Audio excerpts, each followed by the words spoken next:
سلام علیکم پیر محمد ښه وعلیکم سلام څنګه دلته ناست یاره خفه ښکارې والله که رښتیا درته وایم هسې راووتمه ټوله ورځ په کور ننوتلی وي سړی هم بد ښکاري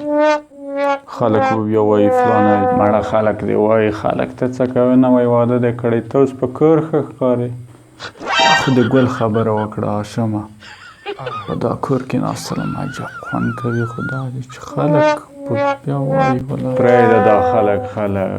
دا راته ووایه درسونه دې څنګه دي والله درسونه مې ښه روان دي خو هاشمه فکر کوم نور پوهنتون رانه پاتې دی دا څه په ګډو وډو سر یو کال دې تر فراغته پاتې دی لیونی شوی زموږ خلک خو ښه در معلوم دي که درسونه پرېنږدم وایي به فلاني ښځه وکړه خو د چلولو یې نه دی مجبور یم مزدوري وکړم څه وکړو هاشمه ګوره پیر محمده دا کار ښه پوهېږم په ټول څه ښه پوهېږم زه خو وایم ځه چې ګلالي له دې ځایه جګ شو زموږ کره به یو چای مای هم وڅښو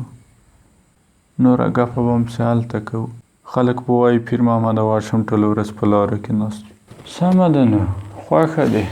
هلته به ګپه وکړو ځه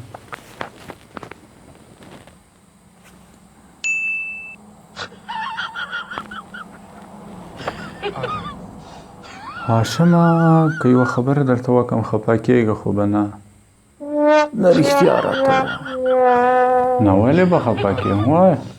داسې به وکړو ښه زه به مې خپل کور ته لاړ شم ته د خپل کور ته لاړ شم